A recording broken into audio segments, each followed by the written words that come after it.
Hey everybody, we're back with a new video we're going to share with you today. So we're going to share with you the reverse sear method to make any type of a steak in your oven. Now I have here, it's a 2.5-inch thick cowboy ribeye steak. Now I bought this yesterday and I took it out of the package and I seasoned it, and I just used salt and pepper and garlic powder. The oven has been preheated to 225, and I'm going to put a meat probe in there just so I can be very accurate on it. I want it to reach 115 internal. This is for a medium rare. And then if you want yours, a little more done, feel free to leave it in the oven a little bit longer or sear it in your hot skillet a little bit longer. I'm using avocado oil for this today. I have a meat probe here that this is going to stay into my oven. And I'm going to set it, I'm going to put this halfway into the center of this steak. I'm going to put this over onto a cookie sheet that I have a rack on. The oven is set at 225 degrees. You want to do this really low. I will have this on the outside that will let me know when we are at that 115. Hey everybody, we're back. Now we've had our cowboy ribeye steak in the oven here at 225. I'm going to let this rest for about, maybe 4 or 5 minutes while I get my skillet ready. I'm going to preheat a 12-inch cast iron skillet on a high heat.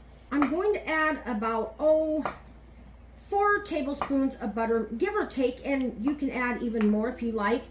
One other thing that I really like to use, and it's a little on the pricey side, I like to use clarified butter. And I do have some, but I just had a little bit of butter here I wanted to use up. You can actually use salted or unsalted. I think it's kind of your own preference. And I'm going to grab a little bit of a different knife here. I've got some garlic here that I'm going to mince up a couple of cloves of this. In the meantime, also, I'm going to add a little bit of avocado oil. I like to have enough in here where I get, I can take a spoon and dribble it over the meat while it's cooking. I'm going to just dice up, or just actually smash, about 3 cloves of garlic. Now I'm going for 125, which is medium rare. And I'm going to get ready to put this bad boy in. And hopefully I can do this without dropping him. So hopefully we're going to hear a nice sizzle, I hope. And I have turned this down to, probably about a medium heat now. I want to move him around in the skillet, but I don't want to turn him yet, because I'm wanting to get that nice crust on the bottom. So I'm going to flip this over, and you can see how nicely this is crusted on this side.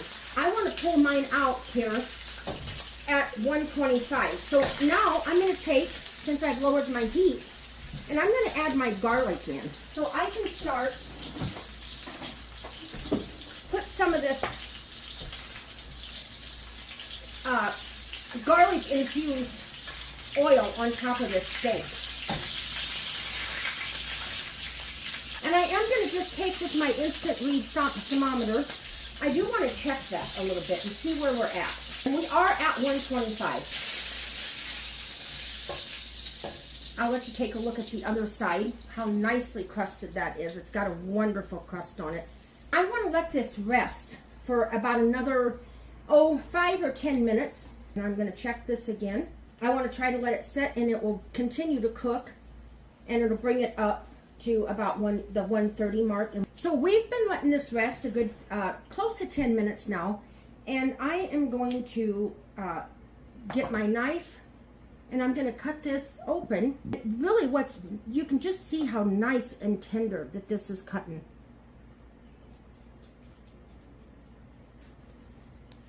Let the people see how nice this is, Junior. It's I think it's a perfectly cut or cooked steak across here. And you could, like I said, it's your own preference, what you like. But look at the tenderness, how that cuts. And ribeye does have a lot of fat on it, but that helps flavor your meat so much. And it's just barely, it's not taking me any effort at all to cut this. You can see how nice that looks, the color of it. And you can see, if I can get my hands on this, the juice that's in this. And how could you get anything more tender than this? I mean, I have to take a bite of this. I gotta try this, guys. I'm just gonna taste this and see. It's perfect. It's so nice and tender. You just couldn't get it any better, I don't think. I'm gonna plate some of this, and you can have a better look at it and see the nice pink in there. And we still have plenty left here to cut, so you can see plenty of the juice that's in there. I hope that you enjoyed this video, and if you did, hit that like button and subscribe to our channel for more of these recipes to come. And have a nice day.